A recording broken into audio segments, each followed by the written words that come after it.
Hello, America. Welcome to the Junto Podcast, where we promote the practical applications of critical thinking and bold creativity. I am your host, Edgar Mills. Thanks for joining us.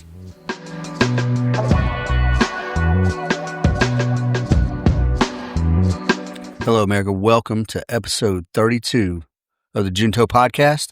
I appreciate you guys for listening and sticking with me. So, in the modern age we live in, an individual voice, my voice, for instance, can reach potentially millions of people. Is citizen journalism a viable expression of what we consider libertarian ideals? Is it the ultimate expression of libertarian ideals? The ability to speak freely to the masses. Does it empower people, or does it harm people? So it may empower the speaker, but how can we be sure what that speaker is saying to the world? How can we be sure that that's empowering other people or hurting other people or whatever? But it is definitely true that we have the capability and the capacity to speak up and to speak out against all manner of issues and injustices and just anything we want to talk about, and somebody will listen. Yep. I've discovered that. There's people listening to me right now. Somebody will listen. So this past weekend, I went to the Great Create DIY Festival, and it's a libertarian-centric get-together. And you have speakers. I was a speaker, and I talked about alternative networks and how to not function off grid, but kind of create an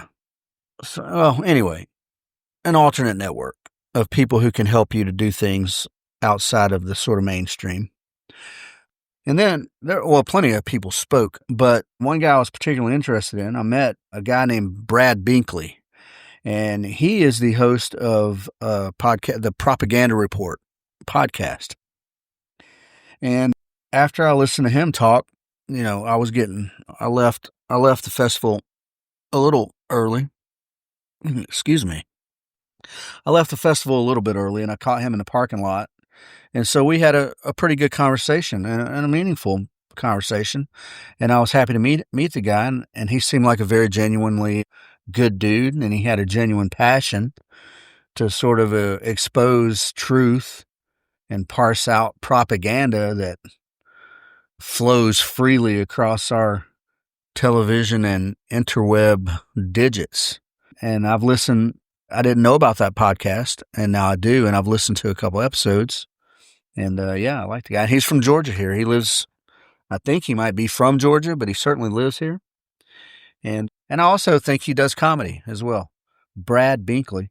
But anyway, he inspired me because his topic at the Great Create was citizen journalism. And so all the things he said I thought was very interesting. So I came home and kind of looked in a little deeper, and I sort of formulated my own thoughts on the whole thing. So, let's just define it real quick. Citizen journalism, I guess, it's just kind of like reporting, right? News reporting. Well, what do you call news? Anything, right? Topical reporting just by non-professional individuals who have the means to do it. All you need is a phone, to be honest, or a laptop, and that's really it. And on some of these platforms, you don't even need that. Well, I mean, you could write a paper and go upload it at the public library and put it on Substack, There's a lot of venues these days. There's a lot of ways to get your word and your message out there to the public. So citizen journalism.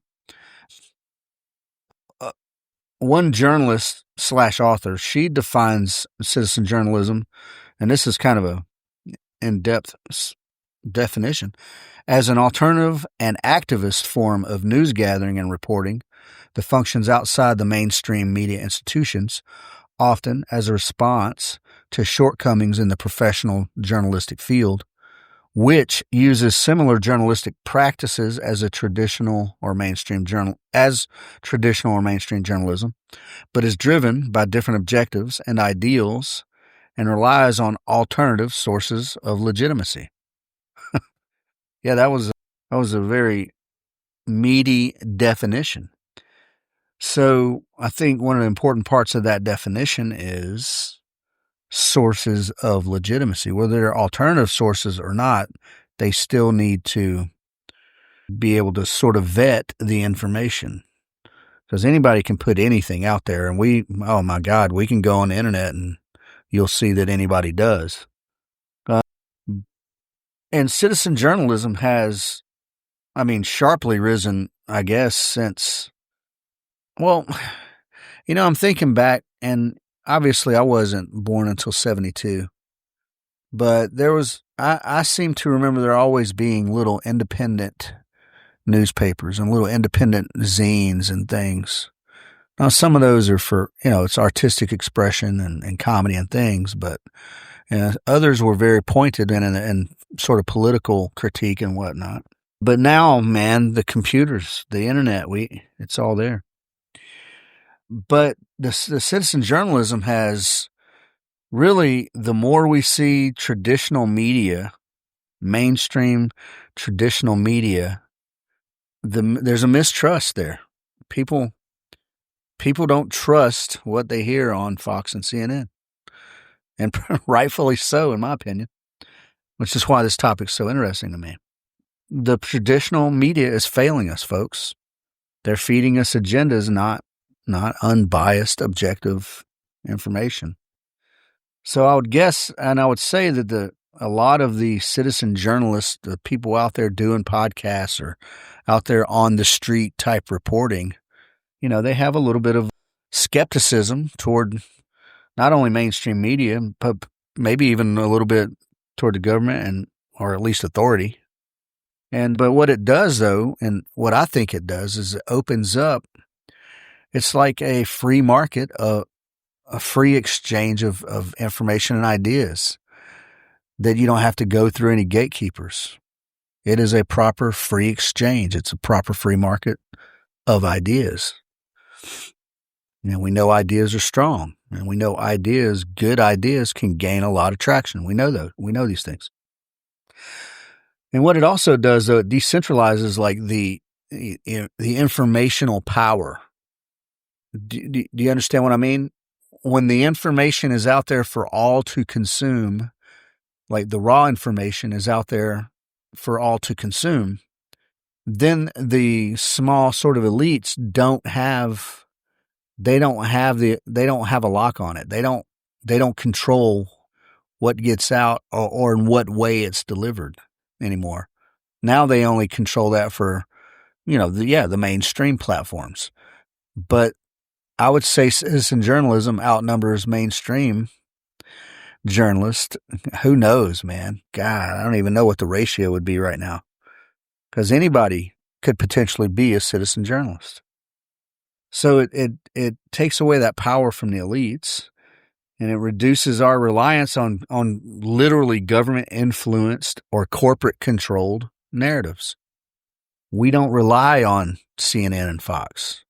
We can hear it on CNN and Fox, and whatever, and then go find your favorite conspiracy theorists or any. I'm just using extremes there, and then you yourself can make a better informed decision on what you think about a thing. Yeah, it allows us to, when we get information. Now, that's not to say a regular guy. That's not to say I can't be a biased person. I can be, but you have to take what I say and process it just like you do mainstream media.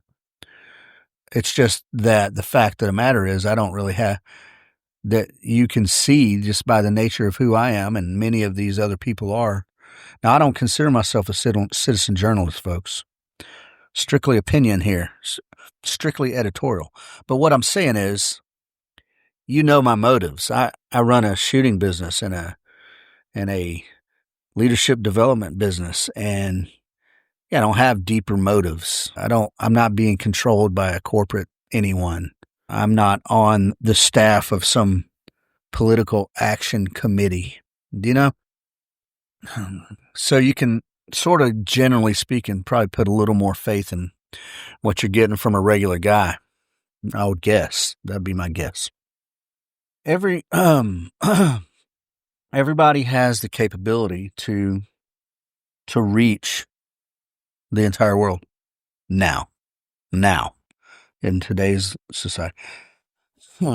Now, establishment media, like corporate media, they got a network system, right? They got a main whoever, let's say Fox, and then there's all these affiliates, and it's like a system.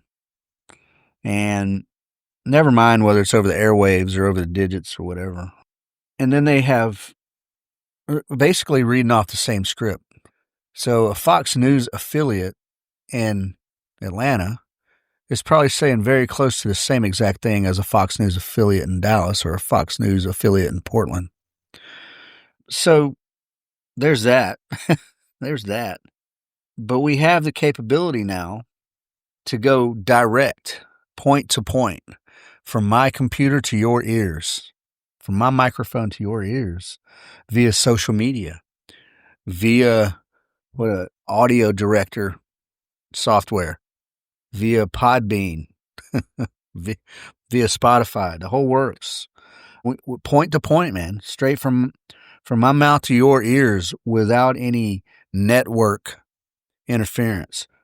And hopefully for as long as possible without any commercials. And we bypass straight past these traditional gatekeepers.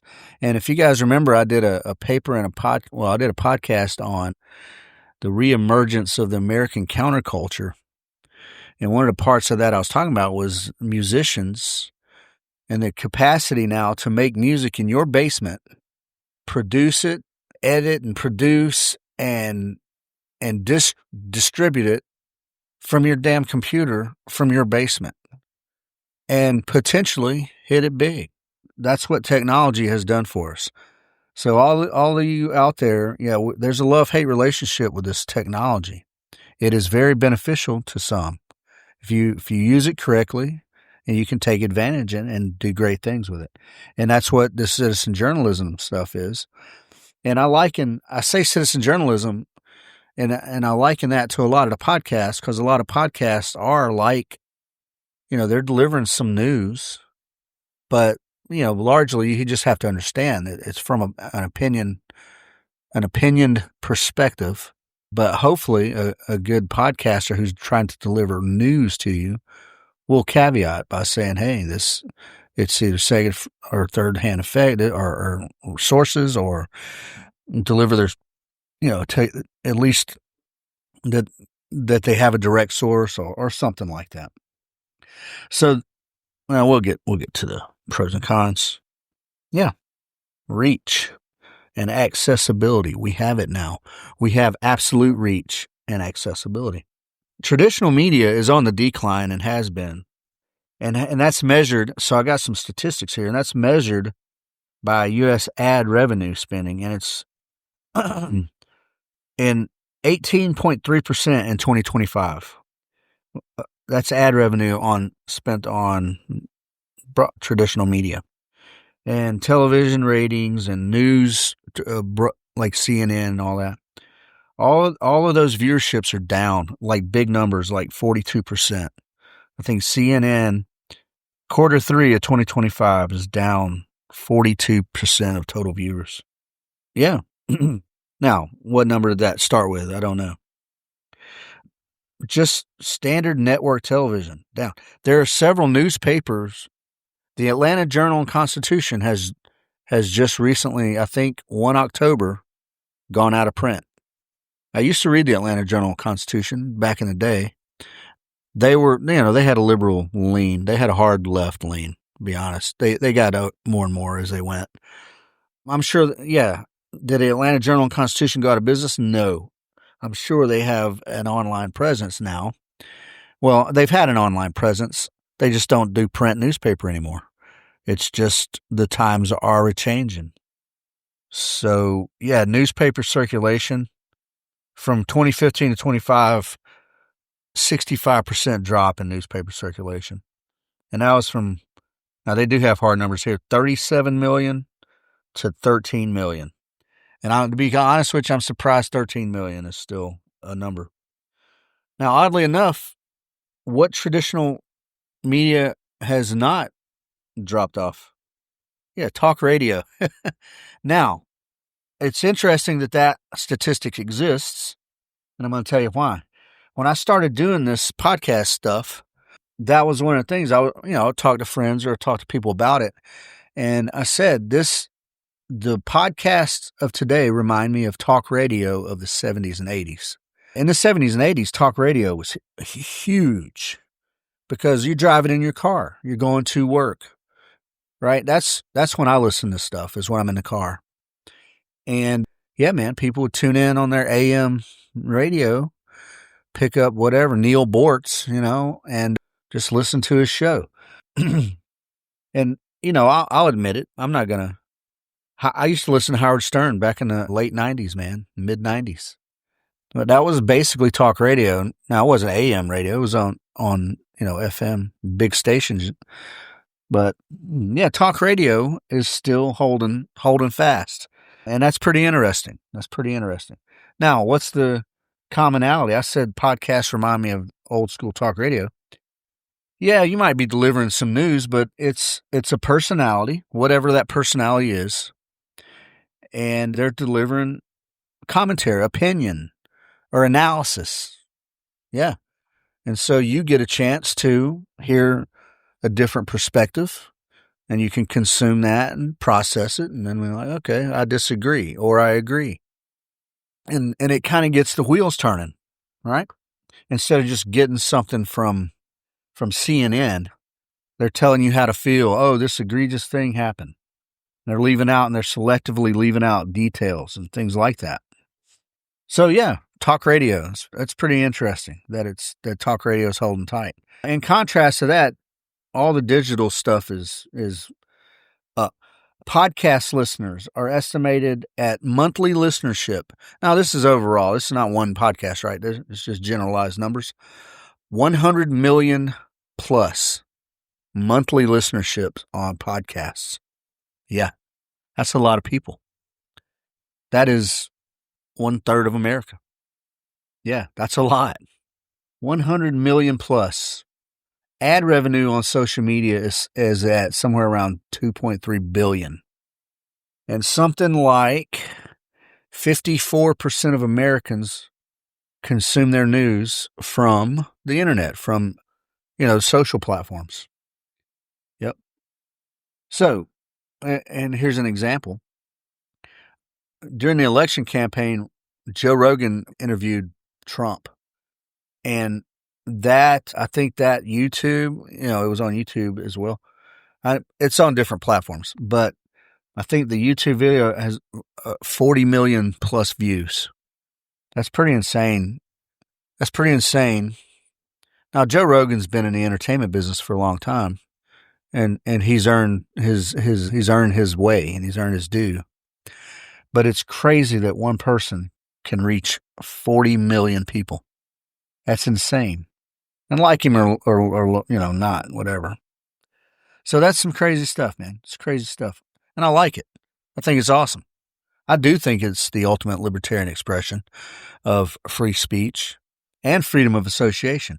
Because guess what? I put this podcast out. I expected at least 3 people to listen to it. At least 3 people to listen to it. We're up somewhere around, 6,000-7,000 listeners. And that's, hey man, it ain't 40 million, but it's pretty awesome. I'm pretty stoked about that. So the decentralization of free speech, man. Yeah, you can go out on the street and have all the free speech you want, but now you can get on and you can get on the internet and you can get on the socials and you can get on a podcast and you can reach millions. If you put it out there, someone will find it and appreciate it. Yeah, that's what I think. Now, I was talking about the gatekeepers earlier, with the traditional media. Now, look, the digital world is not all rainbows and unicorns, right? There are gatekeepers in the social media space. And who am I talking about? The Zuckerbergs, right? The Dorseys, the people who, started this stuff with all the best intentions, or even if they didn't have any intentions, just had no idea how it was going to grow, which I don't think many of them really did. And then they become these behemoths of information flow. So now we got gatekeepers. You remember also during the elections where some of these major platforms were complying with political sort of guidance to suppress certain information. Yep, that happened. So there's still gatekeepers, folks. Don't think there's not. However, it's just a little more free. We'll say it that way. But what's another risk? Okay, never mind that part. We'll get to that part again. We'll probably touch on that again here in the future. What's the big risk, though? You see it all the time, and I talk about it all the time. The big risk is that you get into an echo chamber. Now, you do that with traditional media, too. Yeah, you get that with traditional media, too.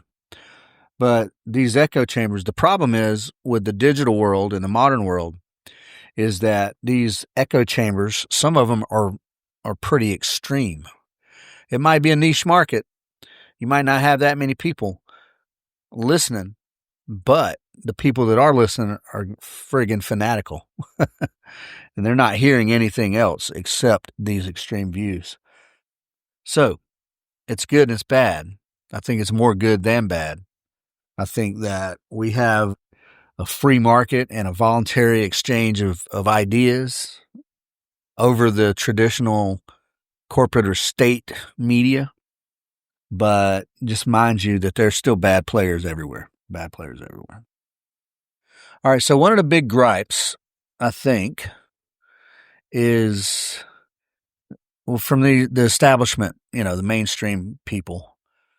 They all have a degree they all have a journalist degree or communications degree from NYU or, Berkeley, UC Berkeley.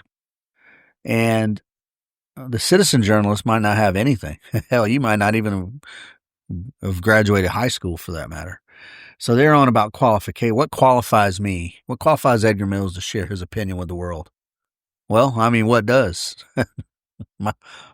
my inherent right to speak my mind, right? You ain't got to listen to it, but I have a platform and inherent right to share my point of view. If people listen to it and believe it or follow it or agree with it, now that's pissing off the establishment media, right? But he's not qualified. I'm qualified. Well, what are these people who are claiming these qualifications? If they're just reading from a script, if they're just reading from a teleprompter, an approved narrative, what good is that? What good is that degree? Because that's what they are doing, folks. We know that, right? So what the citizen journalist provides is, well, one, potentially firsthand information, unfiltered information, and insights that probably challenge what the mainstream narrative is. Now, how genuine, again, you have to make that assessment on your own. But how genuine is Don Lemon? You know what I mean? He's nothing but a caricature. A guy opens his mouth. I may as well be watching a cartoon. And he apparently is an expert, right? He is apparently a qualified expert. So yeah, we got to get to it, right? How thorough is the news or the information we're getting from the journalist, the citizen journalist, and how truthful is it? How accurate is it? Well, the experts, the mainstream folks, they follow some standards of journalistic integrity, at least superficially. At least superficially they do. I really think it's only superficial. Because no matter what the standards of that they measure the quality and the truthfulness of the story, they still have to stay on the company line. They still have to support the company narrative. And if they deviate, I mean, we've seen in the past, if you deviate, you get the boot. In contrast, does the citizen journalist have a standard? Well, what we do is timely information. And it could be timely and accurate information. But if you happen to be a guy on the ground in some protest, some riot, at very minimum, you're getting legitimate, unfiltered, uncut video. Now, that can be manipulated as well. People can. The good thing about technology is now that the technology exists to be able to tell when these videos have been manipulated. Same with mainstream media. They manipulate. There's been multiple lawsuits of mainstream news being sued for, what's it called? Slander or libel, I guess, for manipulating video to make it something look different. Famously, I want to say CNN had a video of Rogan where they manipulated lighting to make him look very, very unhealthy and very, rough looking, as opposed to the original lighting in a video where he just looked like it was normal Joe Rogan. So that's crazy, man. That's crazy that they do that. That shows you they didn't just start doing that, by the way. Like, the news shows you what they want to show you, what the company line is. And without anything else to compare it to, you're just like, look at that. That's what it is. Yeah, so the citizen journalist may not be accurate. That's the downside, is you may get some uneducated, biased, breakdown of what's going on in front of them. But also, it might be very raw, and you might just be getting the actual event as it unfolds, and then you can make the analysis on your own. But I'll give you an example. The hurricanes in the southeast here in North Carolina and stuff like that, Helene, citizen journalists, there was videos all over the place from people on the ground who were absolutely ripping FEMA. Now, the mainstream news, FEMA was doing we're out there working. That was a debacle, and FEMA dropped the ball on it. Well, if you look back, we'll see that what is FEMA's real job in life anyway? Is it to manage hurricanes? Nah, man, it's a cleverly worded acronym, Federal Emergency Management Agency. At any rate, yes, citizen journalists, man, they're out there showing that failure real time, and then charitable citizens were behind the rebuilding there and the help they got there.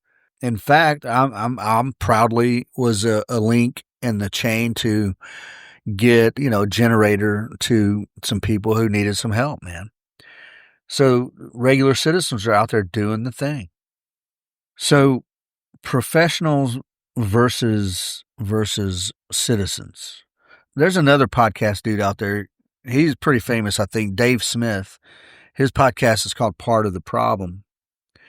He critiques the expert class like pretty hard. Because what makes an expert an expert?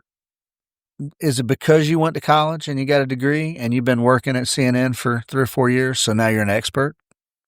Or is it potentially that if I'm speaking on military matters and I derive my expertise through the fact that I was in the Army for 25 years and I'm speaking on matters that I've seen firsthand, so who's the expert really?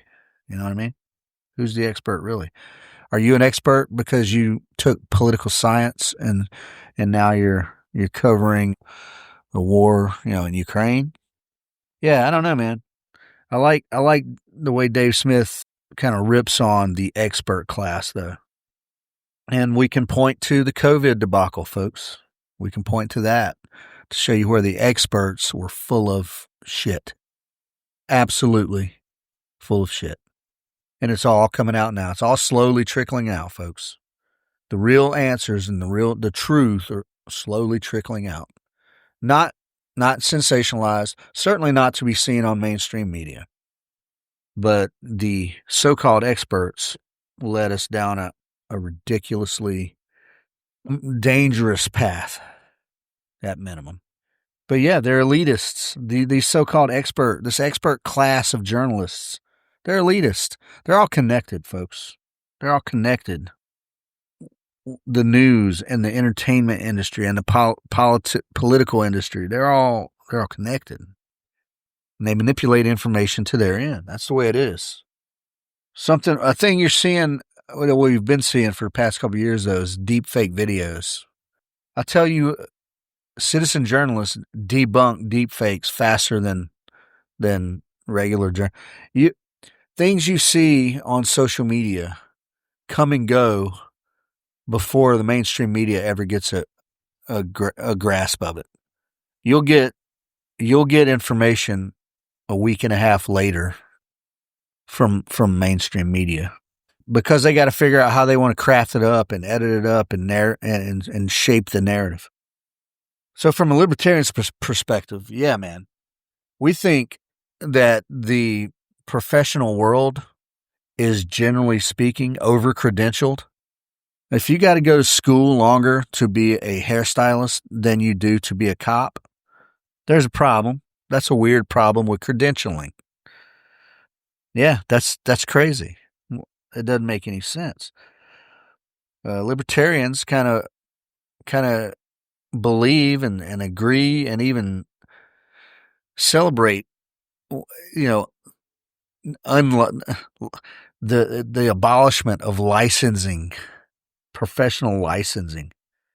Because even then, let's say I go to college or I go to some school to get some credential. Who's the jackass teaching the class? Is it some jackass that went to school to get a master's in whatever, couldn't get a job doing anything in the field, so became a professor to teach the same thing over again? I'll use anthropology as an example of that. Now, I think I know an anthropology graduate who I'm pretty sure is working at Walmart. I guess that's a place to study anthropology. I guess. Yeah, man. Too much credentialing out there as it is. I believe experience counts as much as anything. But all this credentialing does is creates this little elitist sort of monopoly on the information, right? Monopoly on the information. Now, as citizen journalists, we need to understand that, yeah, we should have our own standard of integrity and our own standards for fact checking and things like that. That stuff does need to be, we need to deliver accurate information. So speaking of corporate media and citizen journalists, well, let's say independent podcasts. Let's take corporate-owned media, sort of the broader term, and then independent podcasts. So let's look at a thing. What are the motives for independence? Guys like me, what are the motives? Normally, it's kind of driven by passion, right? And I just want to share things that I'm interested in and passionate about. I have no benefit in lying about a thing. I have no benefit in sensationalizing or downplaying anything. I'm talking about things that interest me, and I'm opening the door to be corrected on things, and I'm just sharing an opinion. So I think most independent people, that's what it is. It's just passion. And with that, I mean, there's always going to be some conflict. There's always going to be somebody who wants to shit on you. But, well, I'll give you some. Okay, part of the problem with Dave Smith. Now, he's got a big podcast. It's not Joe Rogan big, but I mean, I think he's got like 500,000 plus, right? But he's clearly passionate about delivering the analysis that he delivers. I don't know. I don't think he's doing it for a money grab. I think he's passionate about what he does. And then the guy I told you I met this past weekend, Brad Binkley, the propaganda report. Now, you talk to that guy for 30 seconds. You see that he has a passion about what he's doing. Yeah, absolutely. And then my friends, I got Elizabeth and Zach, they have a podcast called Banished Big Brother. Now, I can tell you, those two people have no motive, no ulterior motives whatsoever, except to inform you, the general public, about surveillance overreach, state surveillance overreach. And they have a genuine hardcore to the bone passion about spreading that information. There is no gain in them lying about what they're doing. They're not making money off of it. And then my friend Jake has a podcast called Free Georgia Podcast. And all of these are all, the ones I've just all mentioned, they're all libertarian-esque podcasts. And what does that mean? They're just, they're about freedom, right? About freedom. That's all. But yeah, Free Georgia Podcast. And I think my bud Jake's getting ready to pass the baton over to a host, and her name is Kat. I don't know her last name, but I did a little 5 or 10 minute spot with them this weekend, and she seems very nice and she seems very genuine. And I'm sure that she has no ulterior motives other than just to deliver news about libertarian-esque issues, especially as they pertain to the state of Georgia. Yeah. So what about corporate motives then? We all know what the corporate motives are, right? Profit and influence. That is it. That every owner has a agenda, and probably the majority of that agenda is profit. Make money and expand. Make money and expand. So there are about 6 corporations out there controlling all of the information in America. Comcast, which is a cable company, among other things, owns NBC. Disney, The Wonderful World of Disney, owns ABC. Warner Brothers owns CNN. Paramount owns CBS. Who else does Sony own? I can't remember who Sony owns. And then Amazon owns MGM. So that's all your entertainment and news, right? All packaged up. And you can tell, even watching these streaming platforms, you can kind of see where they're willing to go, what they're willing to let you see and what they're not. Yeah, you can see that.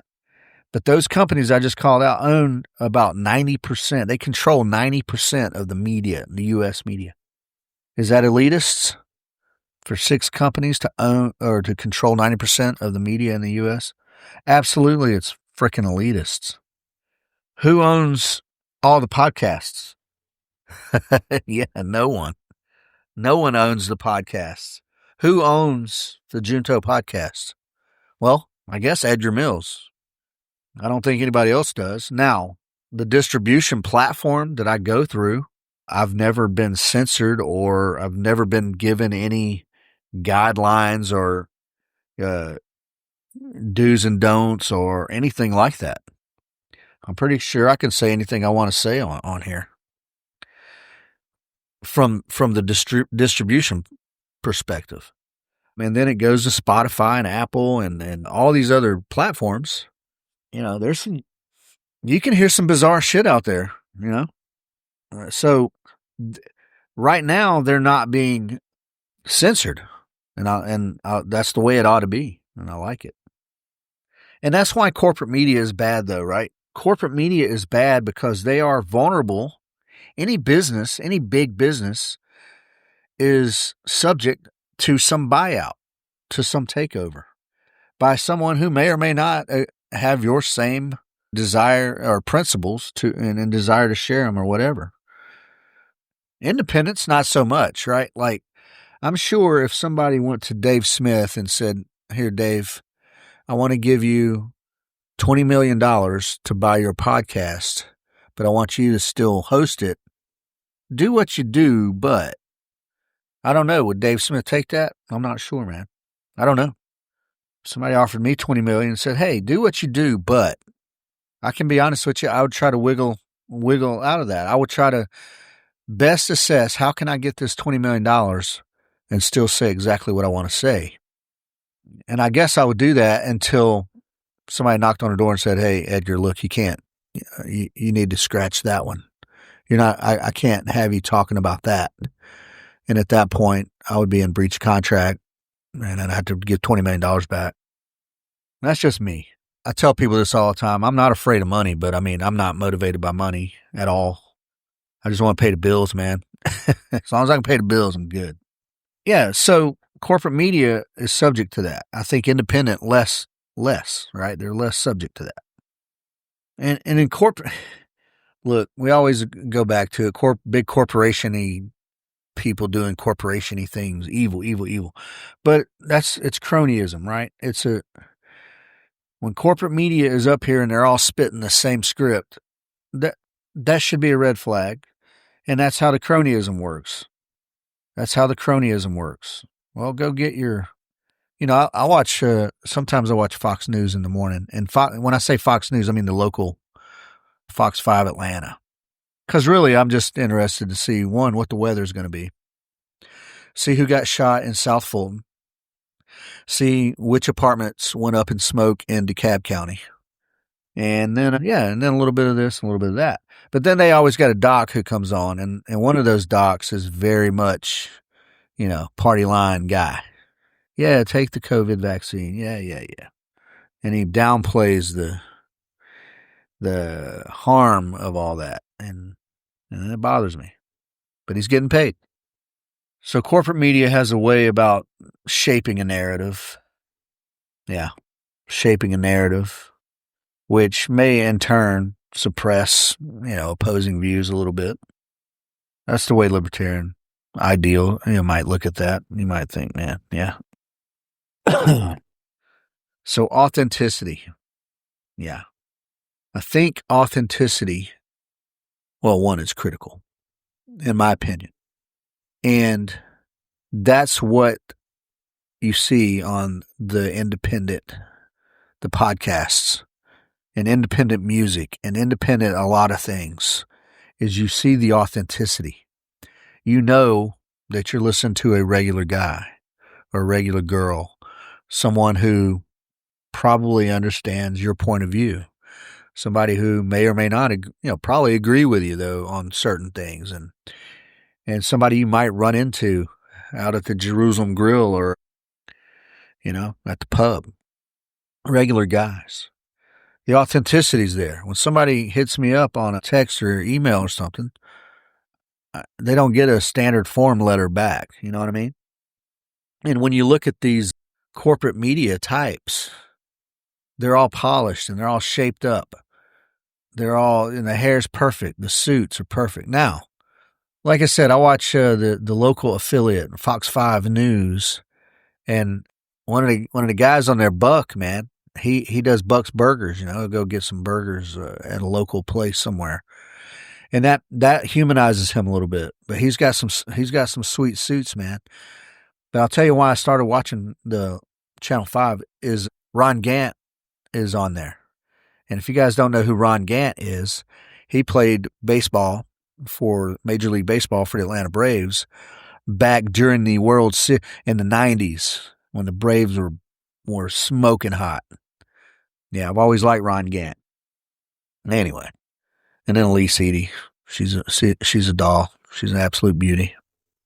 But Buck, yeah, authenticity, man. He's out there, eating Buck's burgers. I love that.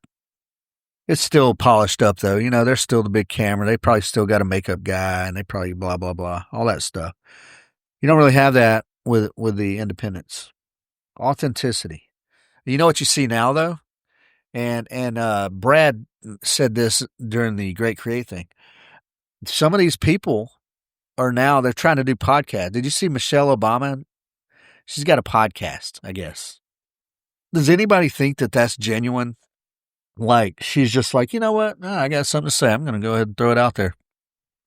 Does anybody think Michelle Obama? Now, if you guys notice that my podcast is audio only, I don't have a video version of this. I'm in my basement, folks. I'm sitting in my basement right now, and this is my de facto office.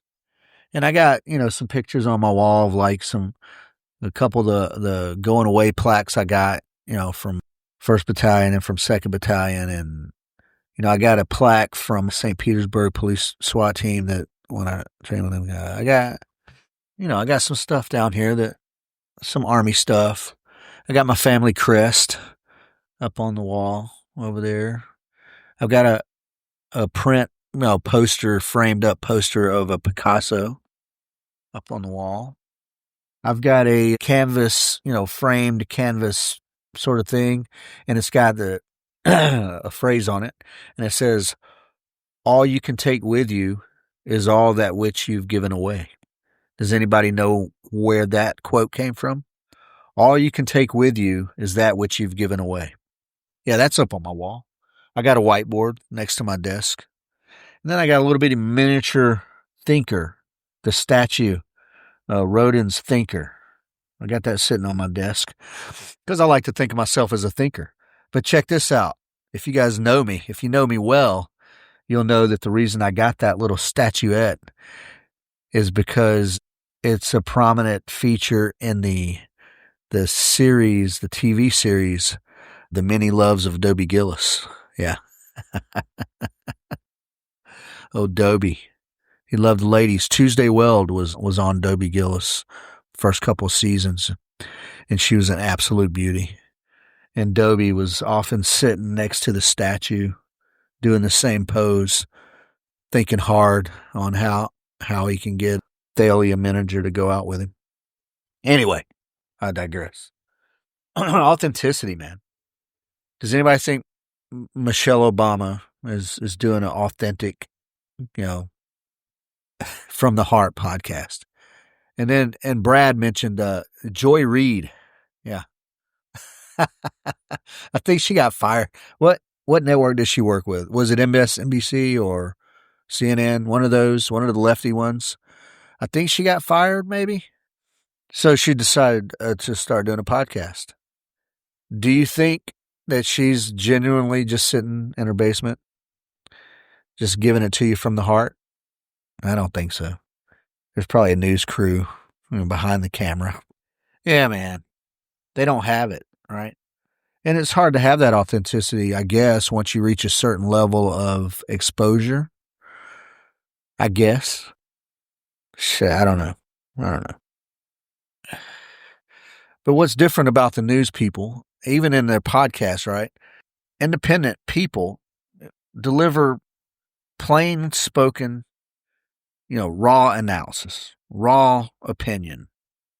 And I think that goes a long way, and just for relatability and building trust. We speak to regular people, and regular people relate. Yeah, that's it.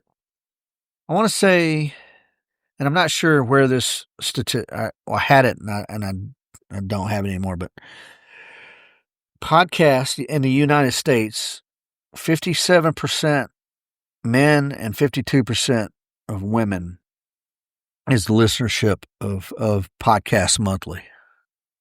So it's half and half, roughly, of the, 100,000 plus monthly listeners, a little more than half's men, a little more, half the men, half the women. They hear people that they can relate to, and so they listen. And you can find a podcast on any topic, folks. I know politics seems very prevalent, and I don't even want to say my podcast is political. It kind of is, I guess. I think I classified it something under like philosophy or something like that. I don't know. I tend to get off on political tangents. But citizen journalists, while being authentic and relatable, they can deliver information and not only deliver information that the mainstream's not delivering, but also expose the bias or the hypocrisy of the mainstream media. Yeah. And I think independent podcasters, independent citizen journalists actually do empower individuals and communities with information. And I think absolutely that the corporate mainstream media does not. It's elitist.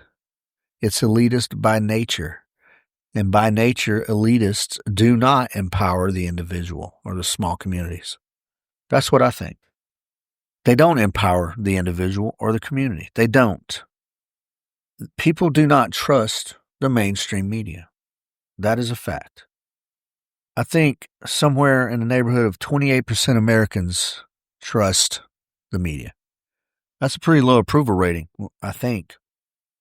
Why would you mistrust the media? Well, let's use the COVID thing for a minute.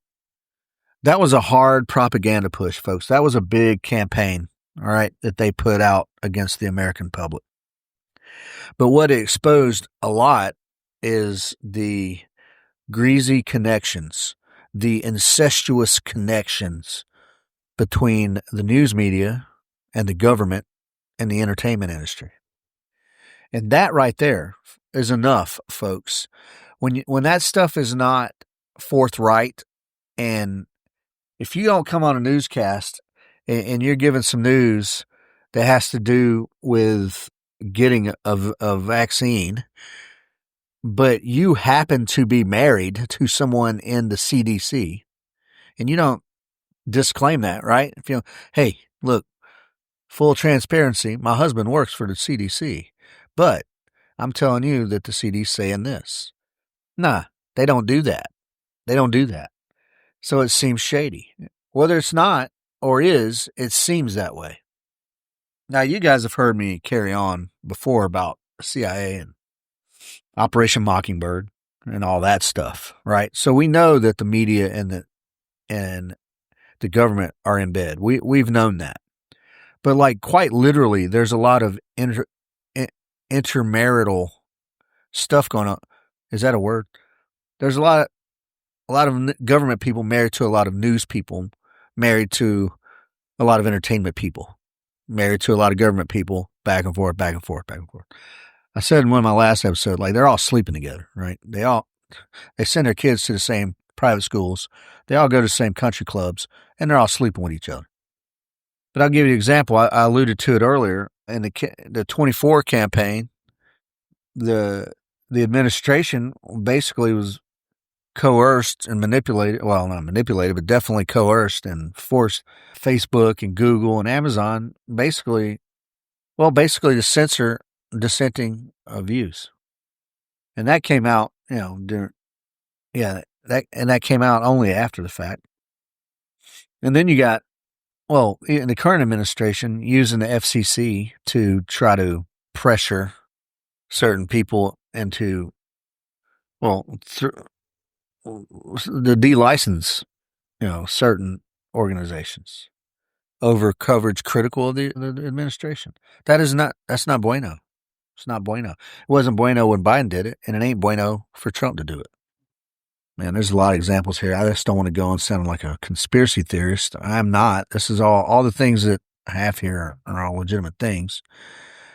Sitcom ran a campaign, a psyop campaign on social media using fake accounts to discredit Chinese vaccines. And that came out in a 2021 Pentagon review criticizing oversight.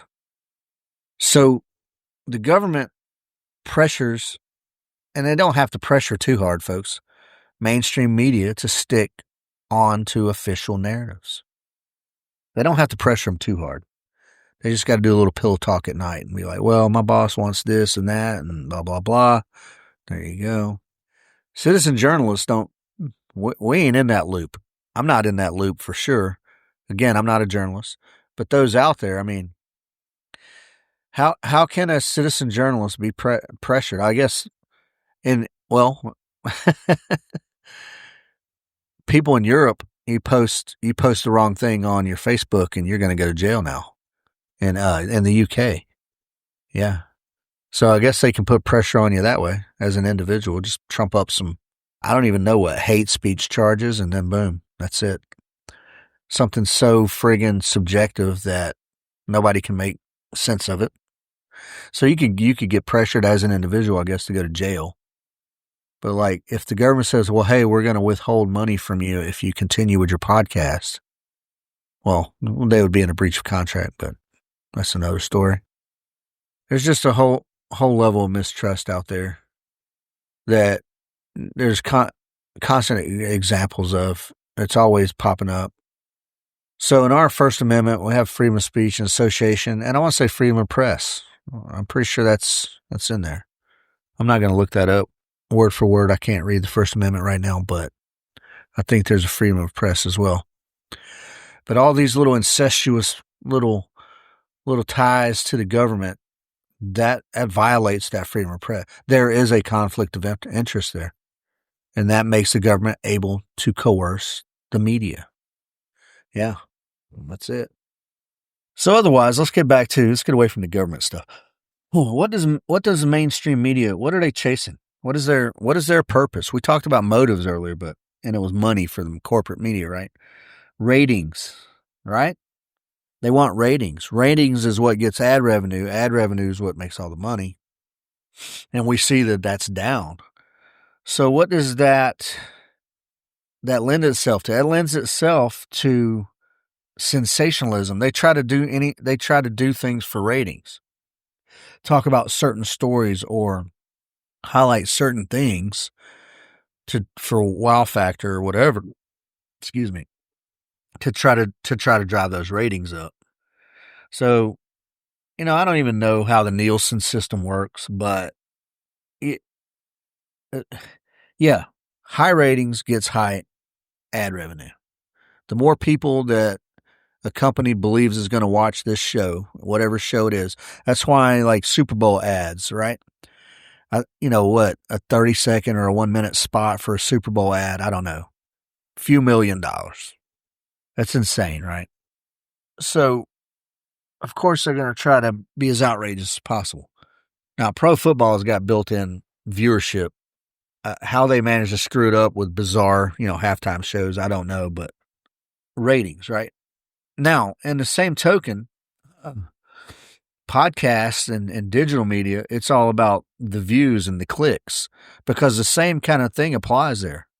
If you got, 100,000 plus, I don't know what, listeners, well, then companies will want to run ads and then however, you get per click. I don't know how all that shit works, but there's a risk of that in affecting the independent media as well. Now, the trick is, though, I don't think the kind of money is there for that, right? I don't believe that kind of money exists. When you say that I've monetized my channel, I don't know what the hell that means, but other than probably Joe Rogan and maybe Sean Ryan, I don't think too many people are making what you would consider a living off of podcasts. That could just be me and my ignorance. Now, that being said, I'm pretty sure you don't consider OnlyFans citizen journalism, but I hear they're making money pretty good over there. At any rate, the younger generation, I am Gen X, and then what?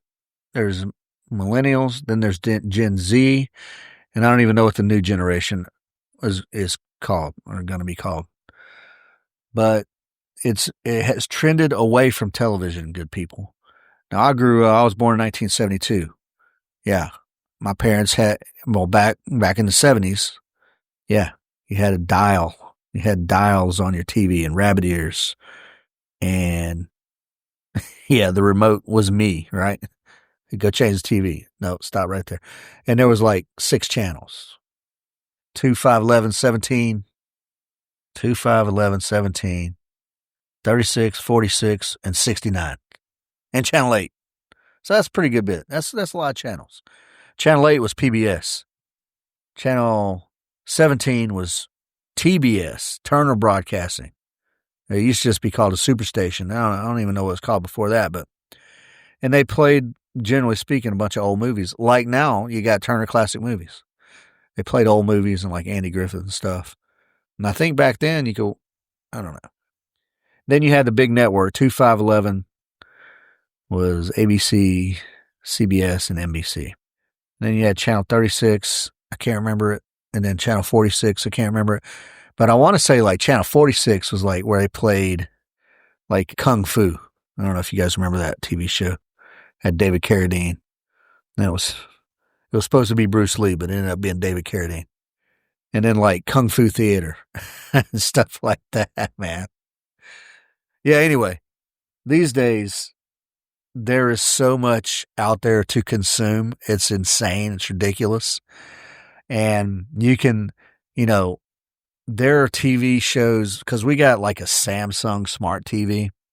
So if you just go on the channel guide on Samsung TV, there's like this whole block of channels. It's just like video game stuff. People playing video games on TV. And then there's whole blocks of channels. It's just like music television. There's whole blocks of channels that are like outdoor, Red Bull, friggin' extreme sports stuff. There's just whatever. It's all out there these days. It's all out there. It's madness. So yeah, of course kids ain't watching TV, or even if they are watching TV, I don't know, they seem to prefer the small screen right in their hands as opposed to the big screen on the wall. I don't know. I can tell you this. I got a gigantic television in my living room. Like, it's ridiculous. It's absurd. And when my grandkids come over, we'll put whatever show on that is appropriate.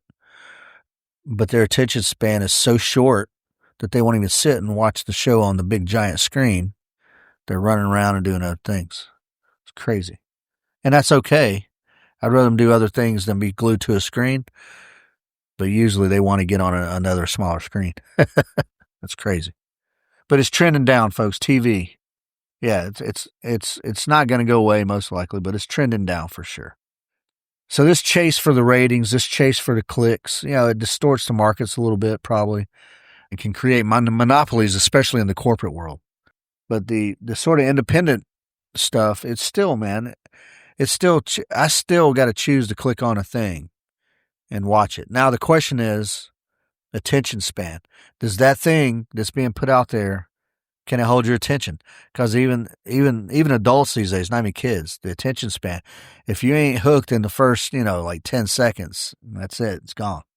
So anyway, the chase for the ratings, yeah. In the corporate world, I think they're having to try and figure out new things. I think that's why you see some of these TV personalities, kind of popping up on podcasts or doing interviews on, popular podcasts, because it's a market that, like, they're not trying to get ahead of it because it's been out there. They're just trying to catch up. Yeah. They're just trying to catch up.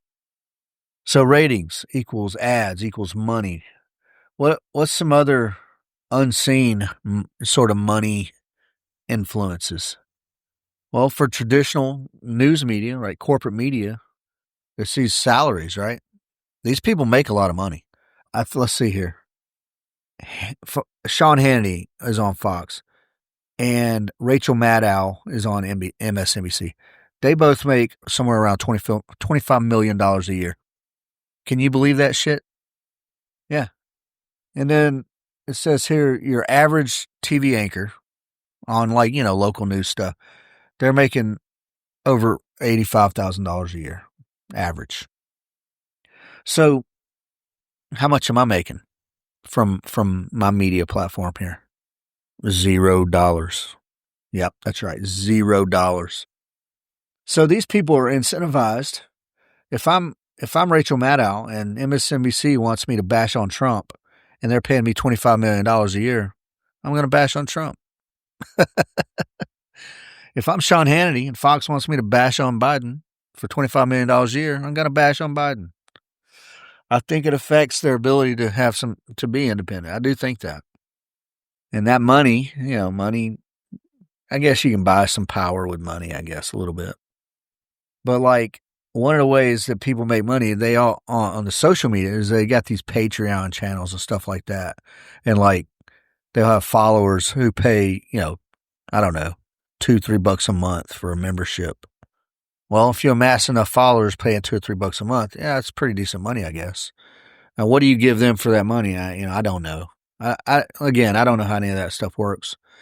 I'm not 100% sure I even really want to, but what else? So, yeah, you can do ads on social media, right? I could do ads on my podcast. I just don't. I don't want to explore that right now. But I don't know. You guys give me some feedback. If I did ads on my show, would you rather just hear me read the ad? Be like, hey guys, now I'm gonna do a friggin' ad here. Read the damn ad and then carry on. Or do you want it to break in with whatever their little commercial is? I don't know. I'm probably gonna end up doing ads sooner or later, I guess. I don't know. It depends on how the money situation plays out with some other stuff. But anyway, other than that, then it's like donations, right? People are membership based, or some people just donate to the cause to keep it running. Yeah, I don't know. So, the thing about donations is if they're, I don't want to say anonymous, but like no strings attached donations, right? Like if somebody out there just said, "Here, Edgar, here's 10 grand. I like what you're doing. Keep the faith, bro. Keep rolling." I would take that money and I would upgrade my little basement studio, and I'd keep doing what I'm doing. But you don't get that in the corporate world, right? If somebody gives you money to do a thing, they expect something in return. That's just cold hard business, and that's the way they do that. So, yeah, you can see the differences there with monetary influence. Ultimately, those big salaries from the corporate side, yeah, I think yeah, it supports statism, man. Supports the company line, and whereas the independent guys are out there and they're getting money from volunteers or from small memberships and stuff like that. So, yeah, man. Again, I think the citizen journalist comes out on top there for being able to maintain a neutral, well, not be pushed around by influence anyway. So right now, there exists somewhere around 500,000 podcasts. That's a lot of podcasts. I don't know if there's 500,000 television shows, but I made the comparison. And I do this a lot when I'm having a conversation about it. Now, I made the comparison, the modern podcast to talk radio of the 70s and 80s. But I'm also going to make it a comparison, given those numbers, right? 500,000 active podcasts as of today. If there's also musicians out there, right? There's how many musicians, how many records? Now I'm saying records like everybody goes to a record store. How many downloadable songs exist on the internet? Yeah, probably way more than 500,000. And that's the goodness of the internet, right? You don't have to be famous to put your stuff out there. Now, it may take a while for somebody to find it, but somebody's going to find it. And when they do and it speaks to them, they're going to download it, and you're going to make 6 cents or whatever off of it. And then somebody's going to hear your stuff. And then they're going to be like, "Hey man, have you heard this?" And then somebody else is going to download it, and then you're going to make 6 more cents. And then, maybe you'll be successful. Maybe, your little crew of 20 people who love your music, they're just loving your music. Just can't wait till the next one, you drop the next song. So, and it's like podcasts, it's the same. I kind of was worried about that. I was like, man, I put a podcast out. Who am I talking to? Talking to the air, like my own kids don't even listen to my podcast. My wife don't even listen to it. I got to force my wife just to listen to it. But somebody's listening to it because I got the metrics, on the pod being there. So, you put it out there, and if somebody hears it and it speaks to them, they'll listen. And then if they like it, they'll stick with it. And then they'll maybe share it with their friends. That's the way it works, I guess. And that's fine, man. I like that. That's genuine. That's grassroots stuff. That means it's not what's being forced down your throat. When you turn the TV on, that news is getting forced down your throat. You've got to go click onto the Junto podcast. It ain't going to just pop up, folks. Yeah. You've got to go click on. You got to go search for the Junto podcast, and then you got to open and scroll down, see which oh yeah, he's talking about pornography. Oh, I want to listen to that. Oh, he's talking about conspiracy theory. Yeah, let's see what Edgar's got to say about it. And versus corporate mainstream media, when 6 corporations own everything, and it pops up on radio and TV and everywhere, and even on your phone, you get ads from these big corporate behemoths. You know what I mean? So the difference between citizen journalism and mainstream media is you've got to go find the citizen journalist and actively seek out their information. Whereas the mainstream media, it's all there getting pushed down your throat all day, every day. So these independent voices, similar to mine, out here and on the digital airwaves, we're only really truly free. I mean, we can even say freedom is subjective, man, these days. But if we can openly question the official narrative, openly resist, if needed, the official narrative, well, then we're free, right? But blind acceptance and compliance to the official narrative, that just leads to serfdom, folks. Now, I want to give you a little side note here. When I was writing my notes, I did it on Microsoft Word. Microsoft Word. I typed in the word serfdom because I was writing this sentence: blind acceptance and compliance lead to serfdom. Microsoft Word corrected serfdom to freedom. Auto-corrected it. So I went back and rewrote serfdom again. And I checked my spelling. Yeah, that's how you spell serfdom. And it corrected it again. It had the little red squiggly line under. And its suggestion was freedom.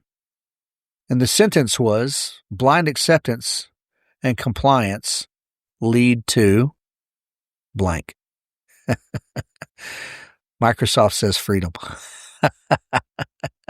Let that sink in for a few minutes, folks.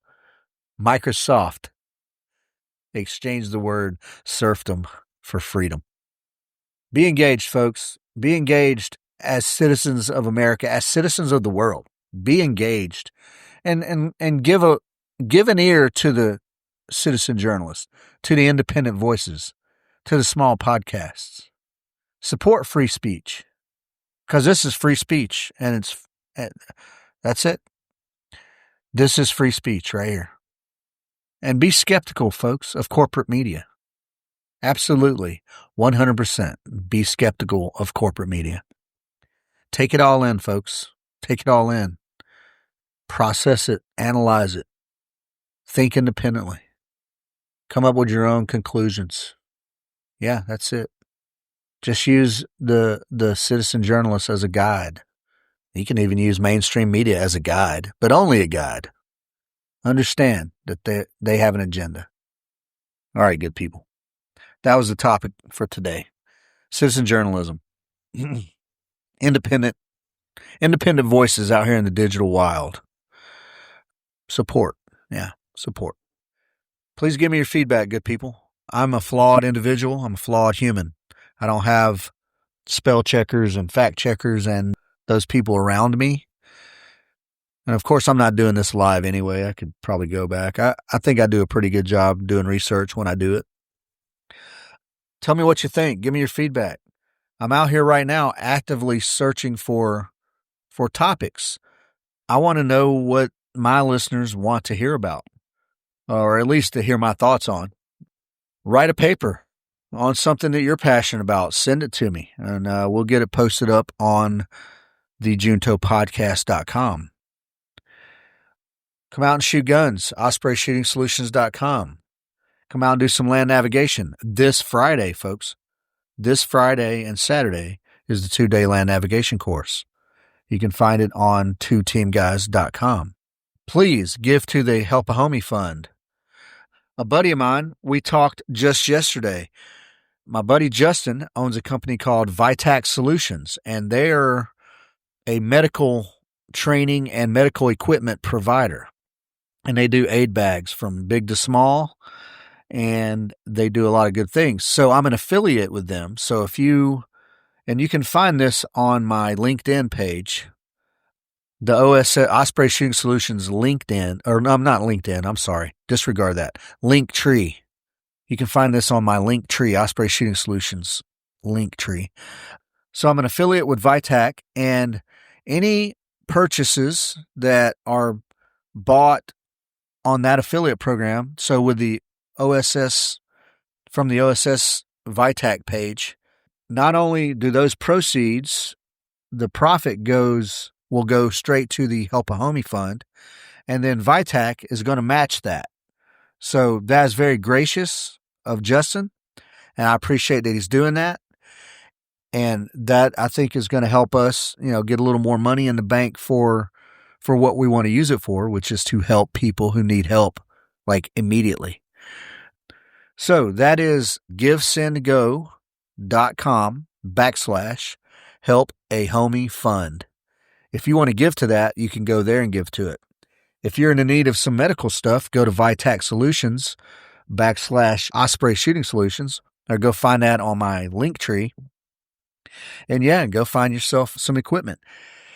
Vitac is also, I think they are also now a distributor for North American Rescue, which is a very big, prominent medical equipment provider.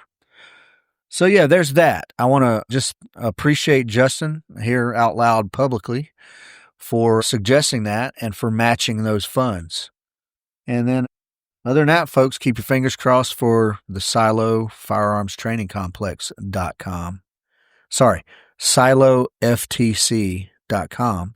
That's the landing site. That's the webpage for hopefully, our range that is going to be, hopefully, getting approved, zoning approved in January. So keep your fingers crossed. If you're a praying person, pray for us.